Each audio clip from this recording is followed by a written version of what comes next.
Prescribing Community of Practice meeting. We will be recording this meeting. I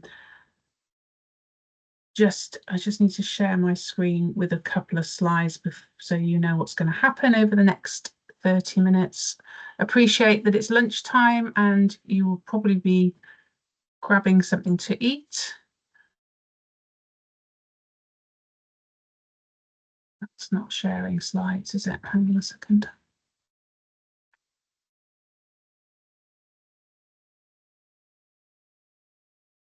It is now. Can everyone see? Can you see the slides? Yeah, just need to go to slideshow. Okay. Oh, from beginning. That's the wrong way round. Is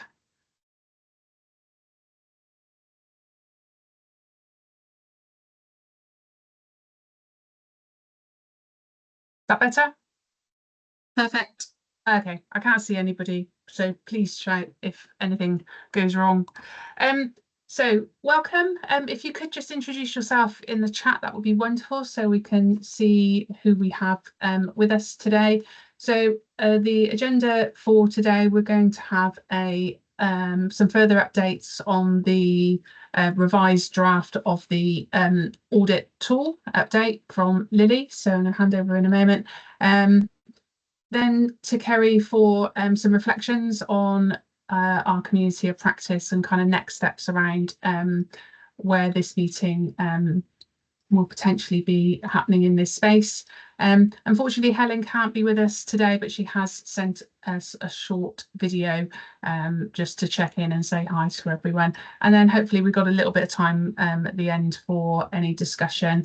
And then there's a few things I'd like you to have a think about before our next meeting in March, but I'll cover that later. So I will now stop sharing so Lily, you can share yours.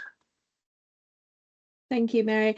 Good afternoon. I do apologise if some of you have been in the previous meeting I've just done for this, but I'm just going to give a bit of an overview of the audit template we discussed in the last session, and I've put together an Excel spreadsheet that I will show you now. I have just done a quick webinar, so I will share that as a full recording, so I won't talk about it in length. So I'll share that as a recording and the Excel spreadsheet after, but just so you're aware what it looks like. So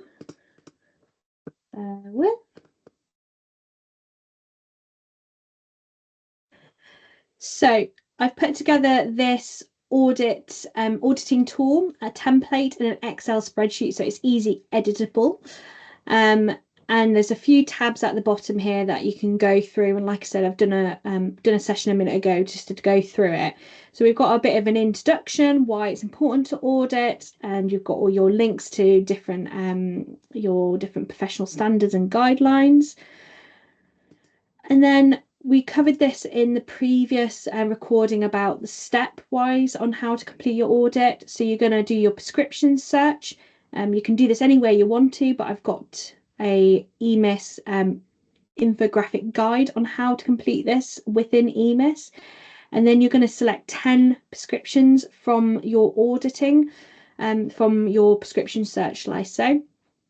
And before, as I said, these can be very random, or you can target these depending on any identified learning needs or work streams. So if you're looking at antibiotic use or pain management, some of you might be looking at food supplements, anything like that. And you can target it, those 10 prescriptions. You're going to audit your own prescriptions, and then you're going to get someone to peer review those same prescriptions using the same audit. And the person who's going to peer review it can be any independent prescriber who is more than 3 years qualified. 3 years qualified of being an independent prescriber, and I've taken that rule from being a designated prescribing practitioner. Okay. Once you've completed the auditing tool, you're going to reflect on any of your prescribing errors or any suboptimal prescribing and create an action plan. This isn't mandatory, but it's wise. And then you're going to complete an annual declaration. So what does the auditing tool look like? Very, very simple. Okay, you've got your details here, you've got your EMIS number, got all nothing here is patient identifiable. So EMIS number is only identifiable for each practice. You can't put someone else's EMIS number in someone else's practice EMIS. It won't work. You won't find that patient. So this is very relevant to your practice. So if this goes missing or in the wrong hands, no one will be able to figure out who this person is. And then you're going to go through date of issue, initiated or repeated. This was a question before. It's up to you whether you want to look at both or one. Initiated it or repeat. Now we understand repeating medications, you're still looking at whether actually they're adhering to the medication regime. Are they up to date with their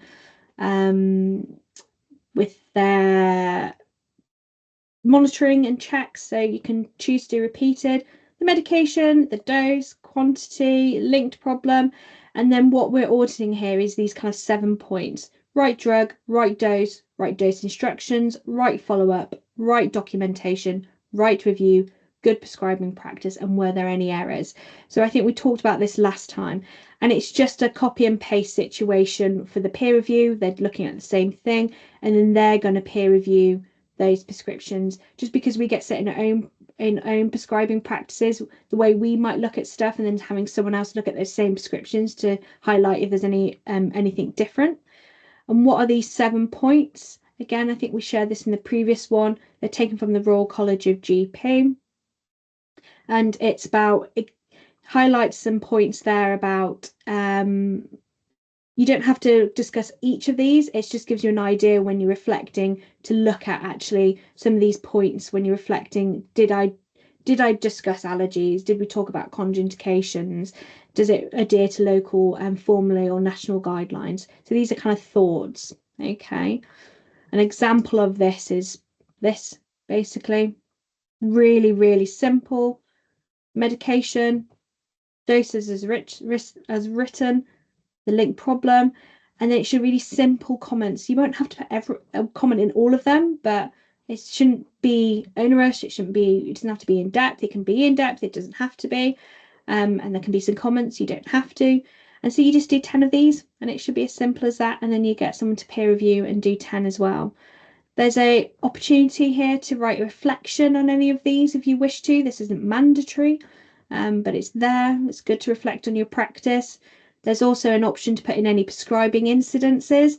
As this is a auditing tool to look at your annual prescribing, it just allows you to put everything in one place.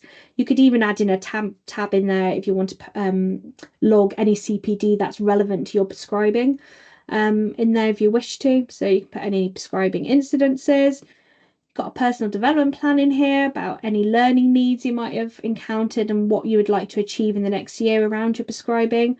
And at the end, we've got the self-annual declaration. And this covers the points from the Royal Pharmaceutical Society competency framework about all prescribers. So you're just self-declarating, declarating?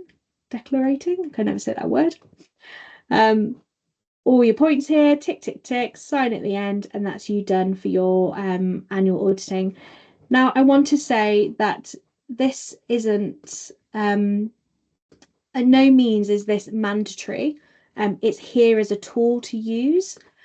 It's one thing that you can use. You may have your own auditing tools. You might do something differently within your practice, within your PCN, within your organizations. That's fine. This is just one way of putting together stuff. So use it if you want to, don't use it. The plan is that I'm still going to use it as a draft format, but I really do encourage feedback. So I'm going to get this shared out, and then I'm going to give people a month to use it. And then I'm going to ask for feedback. Some constructive feedback would be great. Whether it's usable, anything you'd like to add in there that you think would be useful, any areas you might have picked up. And once I've got all that back, because this has to use across different professions, so I need a point of view from everybody. And then once that month's up, I will finesse it, and then we'll upload it, and then it will be there for BNSSG clinicians. And that's it. Thank you. Has anybody got any questions around that? That was just really quick, but like I said, we'll share the recording from the last webinar as well.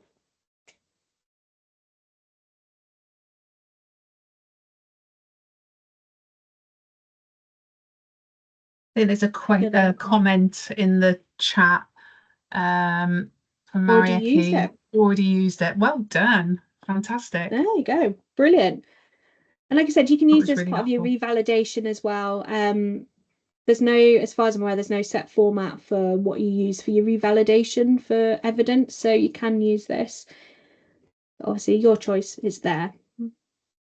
I think in terms of pharmacy professionals, I can see a real, it's a really useful tool to start kind of thinking about those 6 CPD pieces, how you can translate some of that reflection and learning into a planned or an unplanned, or even actually some of that peer discussion around your prescribing practice could be potentially used as your peer discussion for revalidation. So I definitely think actually this is a tool that will kind of kill 2 birds with 1 stone kind of thing in terms of meeting some of those 6 pieces for pharmacy professionals. Thanks, Mary. I think, and like I said, there's a basic there of an Excel spreadsheet. If you want to add more tabs to add in lots of other things, absolutely use it. You can use it as a mini portfolio that's just aimed at your prescribing. Like I said, maybe adding in a tab about CPD is very useful as well. At least it's all there and you can evidence it back. Use it how you want to. And kind of identifying future learning needs as well, you know, because there's the idea of reaching the scope of your practice in terms of your limitations of knowledge. You know, what is it that you need to be able to go away and learn and develop, and that can kind of form part of that tool as well. Brilliant. Thank you. Thanks, Lily. Lily, do you want to pop your email in the chat in case anybody wants to follow up with you, anything specific around the tool? That'll be marvelous. Thank you. Over to Kerri for a bit of reflection. I think is this our 3rd community of practice meeting that we've had now? I think we've had more than that. Well, we have more. We have had more. Yeah. Maybe it's this 3rd. So they seem to come around quite quickly. So just over to you for some reflections on that. Thanks, Mary. So it was just to update everyone from a training hub perspective. We are on have been on a 3-year contract for the training hub, and that contract expires in March this year. We have been given an extension of a further year, but the implications and the impact of this has obviously had quite a significant impact on our staff. Sadly, Mary is leaving us at the end of March, and we will slowly be reducing in size with all our professional leads leaving. So it's we've had to really reflect on what we're providing, particularly around the communities of practices and forums, and whether they're actually having the impact and the outcomes that we want them to have, and whether we as a training hub can continue with it. At the moment, we don't know what this will look like past March. I know that we've sent an email to say that there's going to be a forum in April, but at the moment there won't be anything post March. We are actually coming together as a team to decide what we can do and what this should look like for the next year. Bear in mind, it is only a year that we have as an additional. And I suppose I just would be really grateful to hear about what everyone else would like. I can't promise things. We've had suggestions of things with regards to doing it this sort of every 6 months, not recorded, using it more as an update to help with your sort of professional needs and learning. And I suppose I just wondered what everyone else thought about it and what they felt it should look like. I know that we've done the survey, which is fantastic. And a lot of the results on the survey was particularly around the audit, and kindly Lily's sorted out the audit for us, and that will be available. But I appreciate there's a lot more around education and development and what's required. So it was just to really say that past March, so March will be our last community of practice meeting at the moment. It was intended originally, this was a pilot, and it was intended for independent prescribers in community pharmacy and general practice, so all roles, and to bring everyone together. We've not seen a large number of the community pharmacy individuals, so we're just wondering, is it actually working? Is it doing what it's supposed to do? Because there's no point to sort of carry on doing something if it doesn't bring everyone together which was what was intended. So I'll leave it like that for the moment, and just know that the March the March community of practice will be the last one for the foreseeable future. And we'd really value, obviously, the feedback Roger will share. So we'd really value you putting something on the feedback. That would be really helpful. Sandra, you've got your hand up. Hi, I was just going to say, I've mentored one of our community pharmacists through his independent prescribing, and we're sort of all ready to go, but we haven't got the funding in place from the ICB because obviously the pilots haven't been done. So I think there probably are a handful of community pharmacists ready to go, but they can't use their prescribing, at the moment because the software is not in place. We haven't got the pilots, which is a shame because obviously we worked really hard to kind of get everything up and running, get kind of all the communications sorted out, do everything, and they've just, I think it's probably 6 months that they've not been able to use their prescribing. Oh, that's such a shame. I didn't know about that. And I think for us, we can definitely feed that as a barrier, I would argue, and something we can take back up to the meds op sort of workforce, because as I say, I wasn't aware about that. And I think a community pharmacy aware. perspective, yeah, they should. Yeah, I think it's just as a community of practice, I think there must be other independent prescribers in the community that can also join, and we don't know whether it's timing or whether it's sort of awareness. So we didn't know whether they were any other barriers, and we've not had any feedback from them, so we don't really know whether it's working for them or not. Obviously the feedback from you is great, but we don't know if there are any other reasons for the ones who are already pharmacists, are already independent prescribers. Okay, so thank you, I appreciate that, and as I say, we'll take it back to the meds op meeting on Monday. Yeah, so say I'm sure Helen's connected with the LPC, and is trying to kind of understand some of those barriers for engagement around, not just in this space, but in many spaces. So it's some conversations that are ongoing, definitely, but it's useful to hear those experiences. So thank you, Sandra. Okay. I've just got a quick video to share from Helen. Today she is at Aston University, showcasing the opportunities for pharmacists who are coming into their foundation training year to come and work for BNSSG. So she's flying the flag at Aston University with the undergrads today. So is not able to be with us. I will hopefully be able to share a quick video, but bear with me, technology is not my friend today. Let me see if I can do this.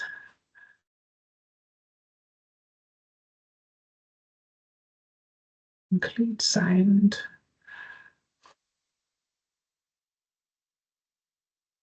Okay, can somebody give me a thumbs up if they can hear Helen when I start it playing? Workforce Lead at BNSSG. I'm really sorry I can't join you at this community of practice this afternoon, but really pleased it's happening, and thanks for your contributions. Thanks to Lily for talking more about the self audit tool. This is a really important tool going forward for prescribers, and really great we can share this in this forum and get some reflections. I just wanted to take this moment to say how proud I am of the community of practice so far, and getting people together to talk about their interests and their shared goals. So hopefully we can support each other with our learning and need going forward. I know there's plenty, we've got 2 more dates to come, and I look forward to being part of that as we engage with getting more of your views around topics such as audit and learning from incidents. I'm sure Mary will pop my email in the chat, so please get in touch if there's anything I can do for you. If not, I look forward to seeing you next time. Thank you. Bye-bye. So that's a thank you from Helen there. Obviously, she did mention that there are 2 dates, but we're aware now that there is only the one date to come, which will be Wednesday, the 5th of March. So just before we close then, thinking about the audit tool and perhaps what we can bring back to Wednesday, the 5th of March meeting. Let me just see if I can share my slides again.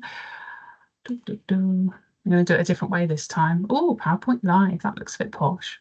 Who is Helen? Sorry. Helen is the BNSSG ICS Pharmacy Workforce Lead, and she's very much integral to this community of practice space. Okay. See the slides? Yes. So kind of thinking about I know we've only got one meeting left, but let's go out with a bang. That's what I always say, and that's what I'm hoping to do when I finish my role at the end of March.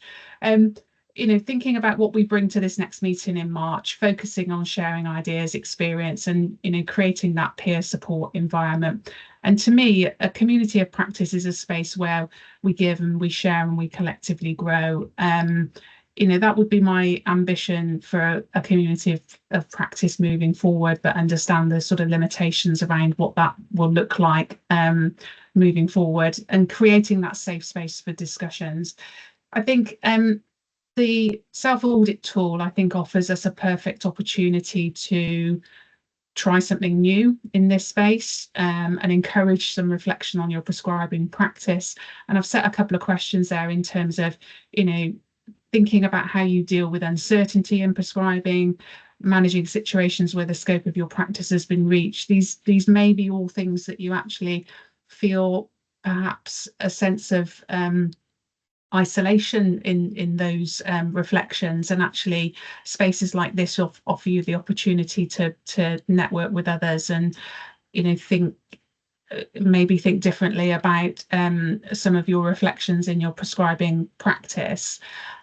So I guess this question here, there's two things I think that this will support in terms of understanding the practical elements of using the audit tool. Think about, actually, does it work in terms of the instructions and the boxes and the practical elements of completing that are really important in terms of giving that feedback to Lily of what does it need to look different in terms of meeting your needs. But what I'm keen to bring back to the meeting on the 5th of March is some reflection around using the tool in terms of how has it supported you as a professional in developing your prescribing practice. So I'd really like anybody using the audit tool over the next 4 weeks, even if you don't complete all of the 10 prescriptions as part of that, have a go at using it. Feedback to Lily on those practical elements. But if you're coming to the next community of practice meeting on the 5th of March, just if you could come prepared to share some of your reflections around what using the audit tool, what does it meant to me in terms of identifying any areas where I need to develop my prescribing practice. Has it brought up any areas where I have I'm uncertain or my scope of practice has been reached? All of those things that might kind of the tool will start you to begin to think about those reflections. So yeah, I guess if you could come to the next meeting with some of those reflections and feedback to Lily on the practical elements, that would be wonderful. Any questions on that before we finish with 4 minutes to go? If not, thank you so much for attending today. We will be sending the link and the recording, and Lily will be sending out the audit tool. Do you know what sort of time frame, Lily, for that? I'm just writing up the email now, so I'll share it with you, Mary, and then you can share within your list. And then in 4 weeks' time, I will send out a quick survey to everybody. And if you have used it, great feedback on it. Via the survey, I think will be easier, but also it'd be great to discuss, like Mary said, in our next community of practice. But it'll be sent out in the next 30 minutes. Oh, wonderful. That's efficiency. Feedback QR code on the final slide. If you could just give us some feedback, really important, because like I said, this is a pilot community of practice, and we'd be your feedback on what you would like this to look like moving forward be really valuable. Thank you very much. Enjoy the rest of your day, everybody, and catch up with you all soon, hopefully. Bye, everyone.